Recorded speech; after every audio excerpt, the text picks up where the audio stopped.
कहानी की शुरुआत में हम एक स्पेस स्टेशन को देखते हैं जहां पर साइंटिस्ट एक सीक्रेट एक्सपेरिमेंट कर रहे होते हैं और ये एक्सपेरिमेंट एक चूहे पर किया जा रहा होता है। अब इस एक्सपेरिमेंट को कामयाब बनाने के लिए साइंटिस्ट एक चूहे को एक वायरस देते हैं और ये वायरस इतना ज्यादा पावरफुल होता है कि अगर इसे किसी भी जानवर को दिया जाए तो वो जानवर अपने साइज से कई गुना बड़ा और खतरनाक हो जाता है। और होता भी ऐसा ही है। जब ये लोग उस चूहे को वायरस से इन्फेक्टेड कर देते हैं तो वो चूहा अपने साइज से कई गुना ज्यादा बड़ा हो जाता है और साइंटिस्ट के कंट्रोल करने से पहले ही वो चूहा बेकाबू होकर पूरे स्पेस स्टेशन में तोड़फोड़ शुरू कर देता है, जिसमें कई साइंटिस्ट मारे जाते हैं और सिर्फ एक ही साइंटिस्ट बच जाती है और वो जल्दी से स्पेस स्टेशन के दरवाजे के करीब आकर अपनी कंपनी की सीईओ, जिसका नाम क्लेयर है, उससे कहती है कि एक्सपेरिमेंट फेल हो चुका है और वो चूहा बहुत ही ज्यादा एग्रेसिव होकर सबको मार चुका है। बस मैं अकेली जिंदा बची हूँ, इसलिए जल्दी से स्पेस स्टेशन का दरवाजा खोल दो ताकि मैं बाहर आ सकूं, नहीं तो वो चूहा मुझे भी मार देगा। लेकिन उस कंपनी की सीईओ बहुत ही लालची औरत होती है और वो कहती है कि मैं स्पेस स्टेशन का दरवाजा तभी खोलूंगी जब तुम अपने साथ उस वायरस के सैंपल को लेकर आओ जिस पर अभी एक्सपेरिमेंट चल रहा था।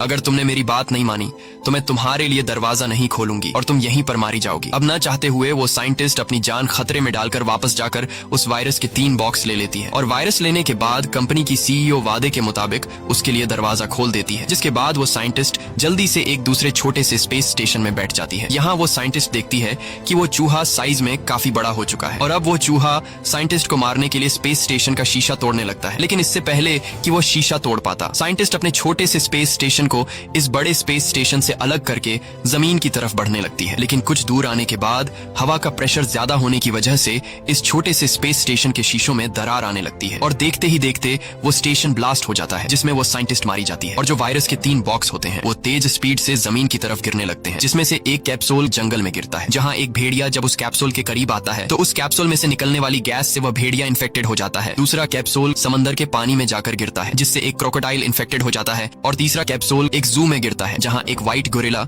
जब उस कैप्सूल के पास जाता है तो उस कैप्सूल में से निकलने वाली गैस को इनहेल करके सफेद गोरिल्ला भी इन्फेक्टेड हो जाता है। इसके बाद हम डेविस नाम के एक आदमी को देखते हैं। डेविस पहले यूएस मिलिट्री में हुआ करता था, लेकिन अब डेविस यूएस मिलिट्री से रिटायर होकर जंगल के जानवरों को ट्रेन करने का काम करता है। यहाँ डेविस अपने साथ कुछ टूरिस्ट्स को जंगल का सैर देने के लिए लेकर जाता है और वो उन लोगों को गोरिल्ला की जगह पर लेकर आता है जहाँ पर ढेर सारे गोरिल्ला होते हैं, जिसे देखकर सभी टूरिस्ट काफी घबरा जाते हैं। लेकिन डेविस उनसे कहता है कि घबराओ मत, ये तुम्हें कुछ नहीं कहेंगे।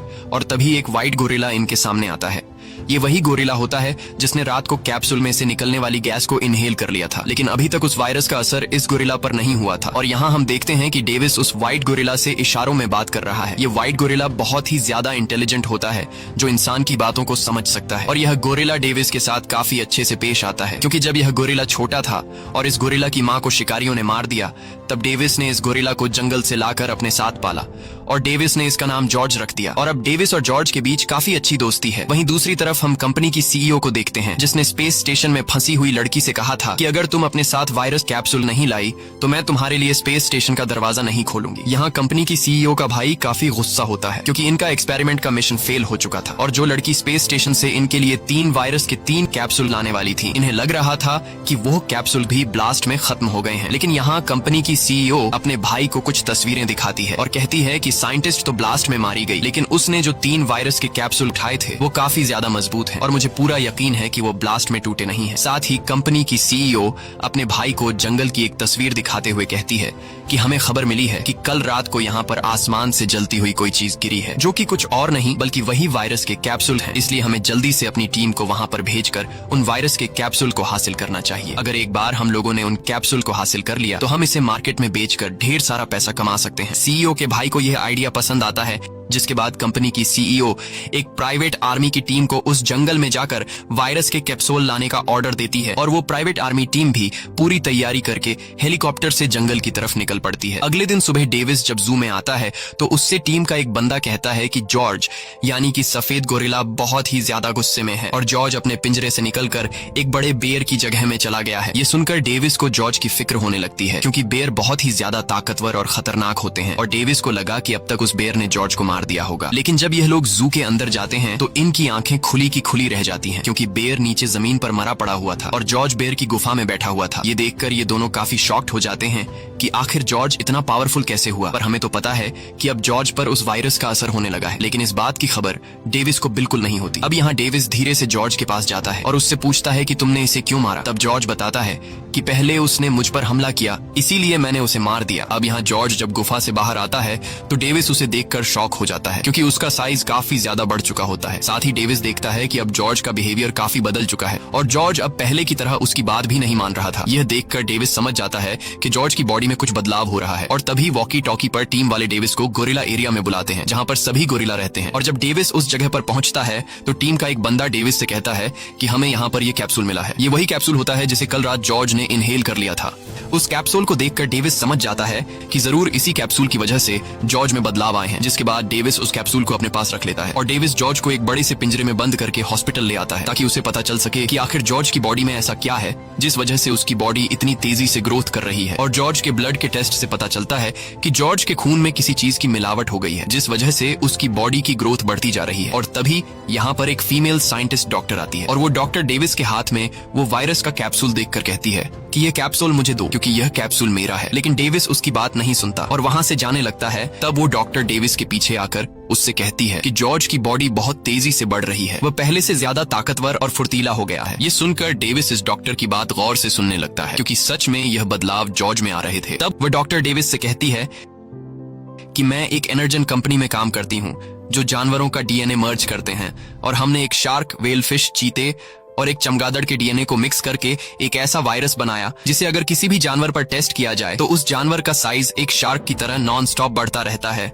और एक चीते की तरह फुर्तीला हो जाता है। यही वजह है कि जॉर्ज का गुस्सा, फुर्ती और साइज दिन ब दिन बढ़ता जा रहा है, क्योंकि पिछली रात जॉर्ज की हाइट 7 फुट थी, लेकिन अब जॉर्ज की हाइट 10 फुट से भी लंबी हो गई है और सिर्फ मैं ही हूँ जो जॉर्ज को ठीक कर सकती हूँ। मेरे पास एक ऐसी वैक्सीन है जिसे जॉर्ज को लगाते ही जॉर्ज का साइज वापस से छोटा तो नहीं हो पाएगा, लेकिन जॉर्ज का गुस्सा बिल्कुल शांत हो जाएगा। अब यहाँ जॉर्ज को खाना न मिलने की वजह से वह गुस्सा हो जाता है और गुस्से में वो पिंजरे को तोड़ने लगता है। डेविस उसे शांत करने की कोशिश करता है, लेकिन जॉर्ज अब डेविस की भी बात नहीं सुनता और पिंजरा तोड़कर हॉस्पिटल के दरवाजे से होते हुए बाहर रोड पर निकल आता है। तब डेविस भी बाहर आकर जॉर्ज को रोकने की कोशिश करता है, लेकिन जॉर्ज पूरी तरह से बेकाबू हो चुका था। और तभी वहाँ पर पुलिस पहुंच जाती है और पुलिस जॉर्ज पर बंदूक तान देती है। तब डेविस पुलिस को जॉर्ज पर गोली चलाने से रोक देता है और कहता है कि मैं इसे शांत कर सकता हूँ। जिसके बाद पुलिस डेविस की बात मानकर बंदूक नीचे कर देती है और डेविस जॉर्ज को शांत कर देता है। लेकिन तभी वहाँ पर हेलीकॉप्टर से कुछ पुलिस आते हैं और वो लोग जॉर्ज को बेहोशी के इंजेक्शन से शूट कर लेते हैं, जिसके कुछ देर बाद ही जॉर्ज बेहोश हो जाता है। वहीं दूसरी तरफ कंपनी के सीईओ ने जिस प्राइवेट आर्मी टीम को वायरस के कैप्सूल लाने के लिए जंगल में भेजा होता है, वो लोग जंगल के उस हिस्से में पहुंच जाते हैं। जिसके बाद प्राइवेट आर्मी टीम हेलीकॉप्टर से नीचे जंगल में उतरती है और जंगल के हर एक हिस्से में वायरस के कैप्सूल को ढूंढने लगते हैं। वहीं दूसरी तरफ इस प्राइवेट आर्मी टीम को कंपनी की सीईओ और उसका भाई कैमरों की मदद से सब कुछ देख रहे होते हैं और टीम के साथ ही जब जंगल में आगे बढ़ रहे होते हैं तभी इन्हें जमीन पर किसी जानवर के पैर का निशान मिलता है जो काफी ज्यादा बड़ा होता है। यह देखकर टीम के सभी लोग काफी घबरा जाते हैं और यह निशान एक वुल्फ का होता है, जिससे ये लोग समझ जाते हैं कि उस वायरस को एक वुल्फ ने इनहेल कर लिया है। तब कंपनी की सीईओ प्राइवेट आर्मी टीम के कैप्टन से कहती है कि मुझे कैसे भी करके यह वुल्फ जिंदा या मरा हुआ चाहिए। अब यह लोग भी उस वुल्फ को मारने के लिए तैयार हो जाते हैं और तभी इन लोगों को आस पास किसी चीज के आने की आवाज सुनाई देती है, जिसे सुनकर यह सभी लोग अलर्ट हो जाते हैं और तभी हम देखते हैं कि एक बहुत ही बड़ा वुल्फ इन पर हमला कर देता है और इनके कई साथियों को मार डालता है। तब यह लोग खुद को बचाने के लिए जंगल में यहाँ वहाँ भागने लगते हैं, लेकिन वह वुल्फ इन्हें एक एक करके मार डालता है और ये सब कंपनी की सीईओ स्क्रीन पर देख रही होती है, जिसे देखकर वो काफी उदास हो जाती है। कंपनी की सीईओ इस बात से उदास नहीं होती कि प्राइवेट आर्मी टीम के साथी मारे गए, बल्कि वो इस बात से उदास होती है कि प्राइवेट आर्मी टीम वायरस के कैप्सूल को लाने में कामयाब नहीं हो सके। वहीं जंगल में प्राइवेट आर्मी टीम का सिर्फ कैप्टन जिंदा बचा होता है और कैप्टन जल्दी से हेलीकॉप्टर को बुला लेता है। जिसके बाद कैप्टन तेजी से दौड़ते हुए जंगल से बाहर हेलीकॉप्टर वाली जगह तक पहुंचने की कोशिश करता है, लेकिन तभी वो वुल्फ कैप्टन का पीछा करने लगता है। इसी दौरान हेलीकॉप्टर भी वहां पहुंचकर ऊपर से वुल्फ पर फायरिंग करने लगता है, लेकिन वुल्फ पर गोलियों का कोई असर नहीं होता और वो वुल्फ गुस्सा होकर दौड़ते हुए सीधा उस हेलीकॉप्टर पर छलांग लगा देता है, जिससे वो हेलीकॉप्टर पूरी तरह से क्रैश हो जाता है और यह सब प्राइवेट आर्मी टीम का कैप्टन भी देख रहा होता है और तभी पीछे से वुल्फ आकर टीम के कैप्टन को जिंदा निगल लेता है। वहीं दूसरी तरफ हम देखते हैं कि जब ऊपर हेलीकॉप्टर से इंजेक्शन से शूट करके जॉर्ज को बेहोश कर दिया गया था, तब पुलिस ने जॉर्ज को एक पिंजरे में बंद कर दिया था और अब उस पिंजरे को एक एरोप्लेन में रखकर एक्सपेरिमेंट के लिए ले जाया जा रहा होता है। साथ ही पुलिस ने डॉक्टर और डेविस को भी अरेस्ट कर लिया होता है, क्योंकि इन दोनों ने जॉर्ज के साइज बढ़ने की खबर गवर्नमेंट को नहीं दी थी। जिसके बाद इन दोनों को भी उसी एयरप्लेन में बिठा दिया जाता है जहां पर जॉर्ज को पिंजरे में बांधा गया था। और कुछ देर बाद जहाज टेक ऑफ कर लेता है। तभी इनके पास एक एजेंट आता है और वह एजेंट डेविस से कहता है कि तुम गोरिल्ला को ट्रेन करने का काम करते हो, लेकिन पहले तुम एक सोल्जर थे और तुमने कई सारी जंगें लड़ी। अब यहाँ डेविस उस एजेंट से पूछता है कि तुम लोग इस गोरिल्ला के साथ क्या करने वाले हो। तब वह एजेंट बताता है कि हम लोग इस गोरिल्ला को मार देंगे क्योंकि ये इंसानों के लिए खतरा बन सकता है। और सिर्फ ये एक गोरिल्ला नहीं है जिसका साइज बढ़ रहा है, बल्कि जंगल में एक भेड़िया भी देखा गया है जिसका साइज तेजी से बढ़ रहा है। यहाँ डेविस उस एजेंट से कहता है कि तुम्हें इस गोरिल्ला को मारना नहीं चाहिए क्योंकि हम इस गोरिल्ला को ठीक कर सकते हैं। डेविस डॉक्टर कैथ की तरफ देखते हुए उस एजेंट से कहता है कि डॉक्टर कैथ एनर्जन कंपनी में काम करती है और कैथ ने एक ऐसी वैक्सीन तैयार कर ली है जिससे हम इस गोरिल्ला को पूरी तरह से नॉर्मल कर सकते हैं। ये सुनकर वो एजेंट मुस्कुराता है और कहता है कि तुम इस डॉक्टर की पूरी सच्चाई नहीं जानते। तब वह एजेंट डॉक्टर कैथ के बारे में बताने लगता है कि तुम एक एनर्जन कंपनी के लिए काम करती थी, लेकिन आज से 2 साल पहले तुम्हें 13 महीनों की जेल हुई क्योंकि तुमने अपनी कंपनी से हार्ड ड्राइव चुराने की कोशिश की थी। ये सुनकर डेविस मायूस हो जाता है क्योंकि डॉक्टर ने उसे झूठ कहा था कि मैं अभी भी एनर्जन कंपनी में काम करती हूँ। वहीं दूसरी तरफ हम एनर्जन कंपनी की सीईओ और उसके भाई को देखते हैं। यहाँ इन दोनों को पता चल गया होता है कि सरकार ने सफेद गोरिल्ला को पकड़ लिया है और अब वो लोग उसे एक एयरप्लेन के जरिए एक्सपेरिमेंट के लिए ले जा रहे हैं। ये पता चलते ही एनर्जन कंपनी की सीईओ काफी गुस्सा हो जाती है क्योंकि वह नहीं चाहती थी कि इस वायरस का सैंपल किसी दूसरे के हाथ लगे। जिसके बाद वह अपने भाई को एक प्लान बताती है और कहती है कि जितने भी जानवर हमारी कंपनी के बनाए गए वायरस से इन्फेक्टेड हुए हैं उन सभी जानवरों के अंदर हमारे वायरस का डीएनए है। इसीलिए मैंने एक ऐसी फ्रीक्वेंसी टावर तैयार की है जिसे ऑन करते ही सभी इन्फेक्टेड जानवर इस टावर की तरफ आने लगेंगे। जब वो जानवर यहाँ इस टावर तक पहुंचने की कोशिश करेंगे तब रास्ते में आर्मी उन जानवरों को मार देगी या फिर वो जानवर आपस में ही लड़कर एक दूसरे को मार देंगे और फिर हम उन मरे हुए जानवरों का डीएनए निकालकर मार्केट में भेज देंगे जिससे हम ढेर सारा पैसा कमा लेंगे। इसके बाद कंपनी की सीईओ टावर की फ्रीक्वेंसी को ऑन कर देती है और जैसे ही उस टावर से फ्रीक्वेंसी वेव्स निकलने लगते हैं तो सभी इन्फेक्टेड जानवरों को फ्रीक्वेंसी सुनाई देने लगती है और जब वह भेड़िया उस फ्रीक्वेंसी वेव को सुनता है तो वह सीधे इस फ्रीक्वेंसी टावर की तरफ दौड़ने लगता है। वहीं दूसरी तरफ हम देखते हैं कि नदी के पानी में हलचल होने लगी है और यहाँ हमें पता चलता है कि जिस वायरस से क्रोकोडाइल इन्फेक्टेड हुआ था वो भी अब फ्रीक्वेंसी टावर की तरफ बढ़ने लगा है। वहीं जहाज में जॉर्ज जो बेहोशी की हालत में पड़ा होता है उसे भी सिग्नल सुनाई देते हैं और टावर के फ्रीक्वेंसी सिग्नल को सुनते ही जॉर्ज होश में आ जाता है और बहुत ही ज्यादा एग्रेसिव होकर पिंजरा तोड़ देता है। जिसके बाद वह पूरे जहाज में तोड़फोड़ शुरू कर देता है और एक एक करके जहाज में मौजूद लोगों को मारने लगता है। अब यहाँ वह एजेंट बंदूक से जॉर्ज को शूट करने लगता है, लेकिन तभी उसकी बंदूक में गोलियां खत्म हो जाती हैं और जॉर्ज गुस्से में आकर उस एजेंट को मारने ही वाला होता है कि तभी डेविस जॉर्ज को शांत करता है और एजेंट को छोड़ने के लिए कहता है। अब यहाँ जॉर्ज डेविस की बात को मानते हुए एजेंट को नहीं मारता, लेकिन तभी पीछे से एक गार्ड आकर जॉर्ज पर गोलियां चलाने लगता है जिसमें से एक गोली एयरप्लेन में पड़े डायनामाइट पर लग जाती है और जहाज के पिछले हिस्से में एक जोरदार ब्लास्ट हो जाता है जिससे जहाज तेजी से नीचे जमीन की तरफ जाने लगता है। अब ये लोग समझ जाते हैं कि अगर हम लोग जहाज में रहे तो हम जिंदा नहीं बच पाएंगे, इसलिए डेविस और डॉक्टर केट पैराशूट पहनकर जहाज से कूद जाते हैं और साथ ही बेहोशी की हालत में डेविस ने उस एजेंट को भी पैराशूट पहना दिया होता है और जब हवा में उस एजेंट को होश आता है तब डेविस उसका पैराशूट खोल लेता है, लेकिन जॉर्ज अभी भी प्लेन में होता है और प्लेन तेजी से नीचे जमीन से टकराकर ब्लास्ट हो जाता है। ये देखकर डेविस बहुत ज्यादा उदास हो जाता है क्योंकि उसे लगा कि जॉर्ज मर चुका है। अब यह लोग पैराशूट के जरिए सेफली जमीन पर लैंड कर जाते हैं, जिसके बाद ये तीनों दौड़ते हुए उस जगह पर आते हैं जहां पर प्लेन क्रैश हुआ था और यहाँ ये तीनों जॉर्ज की बॉडी को ढूंढने लगते हैं, लेकिन इन्हें जॉर्ज कहीं पर भी दिखाई नहीं देता और तभी इन लोगों को जमीन पर जॉर्ज के पैरों के निशान नजर आते हैं जो जंगल की तरफ जा रहे थे। ये देखकर डेविस समझ जाता है कि जॉर्ज अभी भी जिंदा है। यहाँ वह एजेंट डेविस का शुक्रिया अदा करता है क्योंकि डेविस ने उसकी जान बचाई। अब यहाँ जॉर्ज को खोने की वजह से डेविस काफी उदास होता है। तब डॉक्टर कैथ डेविस से कहती है कि ये सारी मेरी गलती है, मेरी वजह से ये जानवर इस तरह से बदलने लगे हैं। अगर मैंने वह दवाई नहीं बनाई होती तो आज यह सब नहीं होता। यहाँ डॉक्टर कैथ डेविस को अपनी पूरी स्टोरी बताती है और कहती है कि मैं इनरजेन कंपनी के सीईओ के लिए काम करती थी। सब कुछ ठीक चल रहा था, लेकिन फिर एक दिन मेरे भाई की तबीयत अचानक खराब हो गई। डॉक्टर्स ने कहा कि तुम्हारे भाई की जान बच नहीं पाएगी। अब मैं अपने भाई से बहुत ज्यादा प्यार किया करती थी और मैं अपने भाई को किसी भी कीमत पर खोना नहीं चाहती थी, इसलिए मैंने कंपनी में क्रिस्पर नाम की एक दवाई बनाई जिससे मेरे भाई की जान बच सकती थी। लेकिन कंपनी के सीईओ को जब पता चला कि मैंने क्रिस्पर नाम की दवाई बनाई है तो कंपनी के सीईओ ने उस दवाई के गलत एक्सपेरिमेंट शुरू किए और जब मुझे पता चला कि कंपनी की सीईओ मेरे बनाई गई दवाई पर गलत एक्सपेरिमेंट्स कर रही है तो मैंने सारे सैंपल्स तबाह करने का फैसला किया। लेकिन जब मैंने उन सैंपल्स की हार्ड ड्राइव चुराई तो कंपनी के गार्ड्स ने मुझे पकड़ लिया और फिर मुझे कंपनी की सीईओ ने चोरी के केस में 13 महीने जेल में डाला और जब मैं जेल में थी तब मेरे भाई की डेथ हुई। लेकिन मरने के बाद भी मैं अपने भाई का चेहरा देख नहीं पाई, इसीलिए अब मैं चाहती हूँ कि कंपनी की सीईओ अब दोबारा किसी को नुकसान न पहुंचाए और मैं इनरजेन कंपनी की सीईओ का असली चेहरा दुनिया के सामने लाना चाहती हूँ। हूँ। तभी इनके साथ जो एजेंट होता है उसके बुलाने पर वहां पर हेलीकॉप्टर्स आ जाते हैं और वह हेलीकॉप्टर इन तीनों को एयरफोर्स हेडक्वार्टर ले जाते हैं, जहां इनकी मुलाकात कर्नल से होती है और कर्नल वुल्फ और जॉर्ज पर बॉम्ब से अटैक करने का प्लान बना रहा होता है। यहाँ कर्नल इन दोनों को जॉर्ज और वुल्फ की वीडियो दिखाते हुए कहता है कि यह दोनों पिछले कई घंटों से एक ही डायरेक्शन में शहर की तरफ बढ़ रहे हैं और यह देखकर डॉक्टर कैथ समझ जाती है कि यह जानवर क्यों इस तरह से शहर की तरफ आ रहे हैं। तब यहाँ डॉक्टर सभी को बताती है कि मैं जिस इनरजैन कंपनी में काम करती थी उस कंपनी की सीईओ ने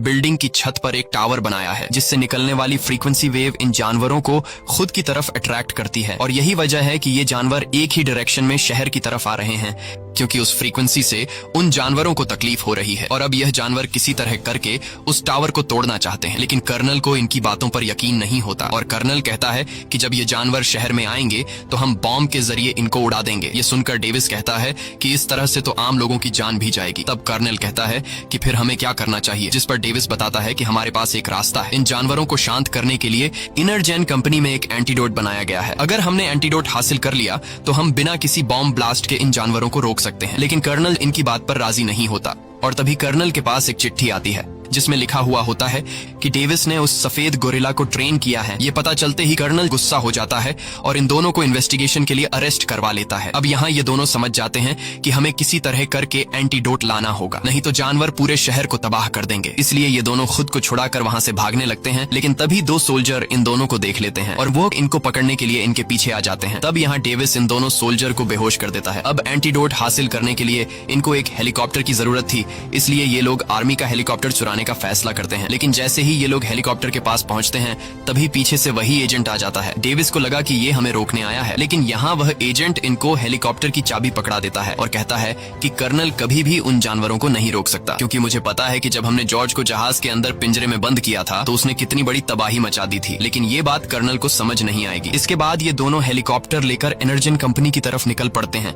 वहीं कर्नल आर्मी की एक टीम भेजकर वुल्फ और गोरिल्ला को शहर से रोकने की कोशिश करता है, लेकिन वुल्फ और गोरिल्ला के सामने जो कोई भी आ रहा था वो उन्हें मारते जा रहे थे और ये सब स्क्रीन पर कर्नल देख रहा होता है। अब जब कर्नल समझ जाता है कि ये जानवर किसी भी कीमत पर रुकने वाले नहीं हैं, तो कर्नल पूरे शहर को खाली करने का ऑर्डर दे देता है और पूरे शहर पर एक बड़ा बॉम्ब ब्लास्ट करने का फैसला कर देता है ताकि ये तीनों जानवर मारे जा सकें। वहीं दूसरी तरफ डॉक्टर कैथ और डेविस हेलीकॉप्टर से शहर पहुंच जाते हैं और तभी ऊपर से डेविस देखता है कि वुल्फ और जॉर्ज शहर तक पहुंच चुके हैं और ये दोनों शहर में तबाही मचा रहे हैं। इनके सामने आर्मी की जो भी टैंक और हेलीकॉप्टर आते हैं ये दोनों जानवर उन्हें तबाह कर देते हैं और तेजी से आगे बढ़ते हुए फ्रीक्वेंसी टावर की तरफ बढ़ने लगते हैं। अब इन दोनों की शहर भर में तबाही कम नहीं थी कि तभी हम देखते हैं कि नदी के पानी में हलचल हो रही है और देखते ही देखते पानी के अंदर से एक बहुत ही बड़ा जायंट क्रोकोडाइल बाहर निकलता है जो बहुत ही ज्यादा भयानक दिख रहा होता है। ये देखकर आर्मी वाले भी डर जाते हैं और जल्दी से रॉकेट लॉन्चर से उस क्रोकोडाइल पर हमला करने लगते हैं, लेकिन वह क्रोकोडाइल अपने बड़े से पांव के नीचे कई आर्मी सोल्जर को कुचल देता है और ये क्रोकोडाइल भी बाकी दो जानवरों की तरह फ्रीक्वेंसी टावर की तरफ बढ़ने लगता है और जो कोई चीज भी इसका रास्ता रोकने आती ये उसे डिस्ट्रॉय कर देता है। वहीं डॉक्टर कैथ और डेविस इनरजन कंपनी में पहुंच जाते हैं। तभी डेविस के पास एजेंट का कॉल आता है और एजेंट डेविस को बताता है कि कर्नल पूरे शहर पर एक बहुत ही बड़ा बॉम्ब ब्लास्ट करने वाला है जिसमें सब कुछ तबाह हो जाएगा, इसलिए तुम्हें कर्नल के बॉम्ब ब्लास्ट से पहले ही कुछ करना होगा। ये खबर सुनकर ये दोनों जल्दी से लैब के हर एक कोने में एंटीडोट ढूंढने लगते हैं और कुछ देर तक ढूंढने के बाद इन्हें एंटीडोट मिल जाता है, जिसके बाद डॉक्टर जल्दी से उस एंटीडोट के 3 सैंपल उठा लेती है। लेकिन तभी कंपनी की सीईओ कैमरा की मदद से स्क्रीन पर डॉक्टर और डेविस को देख लेती है। अब जैसे ही ये दोनों एंटीडोट को ले जाने वाले होते हैं तभी पीछे से कंपनी की सीईओ आ जाती है और वह इन पर बंदूक तान कर एंटीडोट मांगती है। तब यहाँ डॉक्टर बड़ी चालाकी से एक एंटीडोट अपने पास छुपा लेती है और बाकी दो कंपनी की सीईओ को दे देती है। एंटीडोट मिलने के बाद कंपनी की सीईओ डेविस को पैर पर शूट कर लेती है और डॉक्टर को अपने साथ ले जाने लगती है ताकि अगर आगे कोई खतरा आए तो ये दोनों डॉक्टर को बंदी बनाकर खुद को बचा सकें। वहीं हम देखते हैं कि वो तीनों जानवर उस बिल्डिंग तक पहुंच चुके हैं और वो तीनों एक एक करके ऊपर बिल्डिंग पर चढ़ने लगते हैं। अब यहाँ कंपनी की सीईओ हेलीकॉप्टर में बैठकर यहाँ से निकलने वाली होती है कि तभी अचानक वहाँ पर जॉर्ज आ जाता है। जॉर्ज बहुत ही ज्यादा गुस्से में होता है और वो हेलीकॉप्टर उठाकर डॉक्टर की तरफ फेंकता है, लेकिन तभी डेविस आकर डॉक्टर को बचा लेता है। डॉक्टर डेविस को जिंदा देखकर काफी खुश हो जाती है। यहाँ डॉक्टर कहती है कि मेरे पास अब भी एक एंटीडोट है, क्योंकि जब कंपनी की सीईओ मुझसे एंटीडोट मांग रही थी तब मैंने 2 एंटीडोट तो उसे दे दिए थे, लेकिन एक अपने पास छुपा कर रख दिया। वहीं जॉर्ज फ्रीक्वेंसी टावर को तोड़ने की कोशिश करता है, क्योंकि उस टावर में से निकलने वाली फ्रीक्वेंसी जॉर्ज को तकलीफ दे रही थी। अब यहाँ डेविस डॉक्टर केट से कहता है कि हमें यह आखिरी बचा हुआ एंटीडोट जॉर्ज को देना होगा ताकि वो बाकी 2 जानवरों को मार सके। लेकिन जॉर्ज को एंटीडोट देना काफी मुश्किल था क्योंकि जॉर्ज बहुत ज्यादा गुस्से में होता है। इसलिए डेविस अब सोच रहा होता है कि हम जॉर्ज को एंटीडोट कैसे दें, और तभी वहां पर कंपनी की सीईओ आ जाती है, जिसे देखकर डेविस के दिमाग में एक आइडिया आ जाता है और डेविस चिल्लाकर जॉर्ज को पुकारता है। डेविस की आवाज सुनकर जॉर्ज जंप करते हुए वहां पर आ जाता है और जोर से चिल्लाने लगता है। अब यहाँ कंपनी की सीईओ का ध्यान जॉर्ज की तरफ चला जाता है और मौके का फायदा उठाते हुए डॉक्टर के पास जो आखिरी एंटीडोट बचा हुआ था वो एंटीडोट डॉक्टर सीईओ के बैग में डाल देती है और उसे धक्का देकर जॉर्ज की तरफ धकेल देती है, जिसके बाद जॉर्ज कंपनी की सीईओ को पकड़कर जिंदा निकल जाता है और साथ ही वो एंटीडोट भी जॉर्ज के पेट में चला जाता है। अब यहाँ डेविस डॉक्टर से पूछता है कि यह एंटीडोट कितनी देर में असर दिखाएगा, जिस पर वो डॉक्टर कहती है कि एंटीडोट को असर दिखाने में 10 मिनट लगेंगे। वहीं सीईओ का भाई भाग रहा होता है, तभी उसके सामने वो एजेंट आता है और एजेंट सीईओ के भाई से कहता है कि मैं तुम्हें बिना गिरफ्तार किए यहाँ से जाने दे सकता हूँ, लेकिन इसके लिए तुम्हें मुझे अपना लैपटॉप और जो सीक्रेट एक्सपेरिमेंट तुम और तुम्हारी बहन कर रहे थे उसकी सारी फाइल्स मुझे देनी होंगी। सीईओ का भाई काफी ज्यादा डरपोक होता है। वो सारी डॉक्यूमेंट्स और फाइल्स एजेंट को देकर वहाँ से जाने लगता है, लेकिन जैसे ही वो गेट के बाहर निकलता है तभी ऊपर से बिल्डिंग का मलबा उस पर गिरता है, जिसके नीचे वो दबकर मारा जाता है। वहीं बाकी 2 जानवर भी बिल्डिंग के ऊपर लगे टावर तक पहुंचने की कोशिश कर रहे होते हैं और वो वुल्फ ऊपर टावर तक पहुंच जाता है। अब यहाँ बिल्डिंग का स्ट्रक्चर कमजोर होने की वजह से पूरी बिल्डिंग हिलने लगती है। ये देखकर डेविस समझ जाता है कि अब यह बिल्डिंग गिरने वाली है, इसलिए डॉक्टर और डेविस जल्दी से हेलीकॉप्टर में बैठ जाते हैं और जैसे ही यह तीनों जानवर ऊपर बिल्डिंग की छत पर पहुंचते हैं तब वह बिल्डिंग टूटकर नीचे की तरफ गिरने लगती है। यहाँ डॉक्टर और डेविस हेलीकॉप्टर में बैठकर अपनी जान बचा लेते हैं और वो बिल्डिंग देखते ही देखते नीचे जमीन से टकराकर पूरी तरह से तबाह हो जाती है। तभी हम देखते हैं कि बिल्डिंग के मलबे में से जॉर्ज बाहर निकलता है। तब यहाँ डेविस जॉर्ज से इशारों में बात करने लगता है और जॉर्ज पूरी तरह से शांत होकर डेविस की बात सुनने लगता है। यह देखकर डेविस खुश हो जाता है क्योंकि डेविस समझ जाता है कि अब जॉर्ज पर एंटीडोट का असर होने लगा है और जॉर्ज वापस अपनी नॉर्मल हालत में आ चुका है। लेकिन तभी वो 2 जानवर बिल्डिंग के मलबे से बाहर निकलते हैं, जिसे देखकर डेविस जॉर्ज से कहता है कि अब हम दोनों को मिलकर इन दोनों जानवरों को खत्म करना होगा और जॉर्ज इसके लिए मान जाता है। इसके बाद डेविस एक मिलिट्री की गाड़ी के पास आकर उससे एक गन और कुछ बॉम्ब उठा लेता है। साथ ही वो डॉक्टर से कहता है कि तुम कर्नल के पास जाकर उसे शहर पर बॉम्ब ब्लास्ट करने से रोको। इसके बाद डेविस, जो कि पहले मिलिट्री में रह चुका था, जॉर्ज के साथ मिलकर क्रोकोडाइल और वुल्फ से लड़ने के लिए जाता है और उन पर हमला कर देता है। लेकिन वो क्रोकोडाइल बहुत ही ज्यादा ताकतवर होता है। साथ ही वुल्फ भी क्रोकोडाइल के साथ मिलकर जॉर्ज से लड़ने लगता है और वो क्रोकोडाइल जॉर्ज को उठाकर सामने की बिल्डिंग पर दे मारता है। लेकिन जॉर्ज हार नहीं मानता और वो वुल्फ को पकड़कर दूर फेंक देता है। अब जब वुल्फ जॉर्ज पर हमला करने के लिए बढ़ रहा होता है तब डेविस वुल्फ को गोलियों से शूट करके उसे अपनी तरफ अट्रैक्ट कर लेता है और वो वुल्फ जैसे ही डेविस पर हमला करने वाला होता है तब डेविस जल्दी से सामने से हट जाता है और वो बड़ा क्रोकोडाइल वुल्फ को पकड़कर एक ही झटके में मार देता है। अब जॉर्ज और डेविस का काम आसान हो चुका था क्योंकि वुल्फ मारा जा चुका था। बस अब सिर्फ इनको क्रोकोडाइल को मारना था। लेकिन वो क्रोकोडाइल इतना ज्यादा ताकतवर होता है कि वो अकेला ही इन दोनों पर भारी होता है। अब यहाँ क्रोकोडाइल और जॉर्ज के बीच फाइट शुरू हो जाती है और डेविस उस क्रोकोडाइल को गोलियों से शूट करने लगता है, लेकिन क्रोकोडाइल की बॉडी पर गोलियों का कुछ भी असर नहीं होता और वो क्रोकोडाइल जॉर्ज को उठाकर जमीन पर पटकता है। अब यहाँ डेविस अपने साथी को बचाने के लिए इस क्रोकोडाइल के कान में कई सारे बॉम्ब फेंक देता है, जिससे इस क्रोकोडाइल के कान में एक बहुत ही बड़ा धमाका होता है और वो क्रोकोडाइल कमजोर हो जाता है। लेकिन क्रोकोडाइल रुकता नहीं और वो जॉर्ज को उठाकर सामने की बिल्डिंग पर दे मारता है, जिस वजह से जॉर्ज की छाती में एक बड़ा लोहे का रॉड घुस जाता है और जॉर्ज बुरी तरह से घायल हो जाता है। अब यहाँ फिर से क्रोकोडाइल जॉर्ज को मारने के लिए आगे बढ़ता है। तब डेविस अपने साथी को बचाने के लिए पास के एक हेलीकॉप्टर में जाकर बैठता है और क्रोकोडाइल पर जोरदार फायरिंग शुरू कर देता है, जिससे इस क्रोकोडाइल को अब डेविस पर काफी गुस्सा आ जाता है और वो क्रोकोडाइल तेजी से डेविस को मारने के लिए उसकी तरफ बढ़ने लगता है। और जैसे ही वो क्रोकोडाइल हेलीकॉप्टर को उठाकर फेंकने वाला होता है तब डेविस जल्दी से हेलीकॉप्टर से जान बचाकर कूद जाता है, लेकिन वो क्रोकोडाइल अब भी उसका पीछा नहीं छोड़ता और जैसे ही वो क्रोकोडाइल डेविस को मारने वाला होता है तभी पीछे से जॉर्ज उड़ते हुए एक बड़ा लोहे का रॉड उठाकर सीधा इस क्रोकोडाइल की आंख में घोंप देता है, जिससे फाइनली वो क्रोकोडाइल मारा जाता है। वहीं दूसरी तरफ कर्नल भी यह सब देख रहा होता है और कर्नल को जब पता चलता है कि क्रोकोडाइल मारा जा चुका है तो वो अपने फाइटर जेट्स को वापस बुलाकर बॉम्ब ब्लास्ट के मिशन को कैंसिल कर देता है। अब सब कुछ कंट्रोल में आ चुका था, लेकिन अब जॉर्ज बहुत ज्यादा घायल होने की वजह से एक साइड पर जाकर लेट जाता है और आखिरी बार डेविस के साथ दोस्ती का हाथ मिलाकर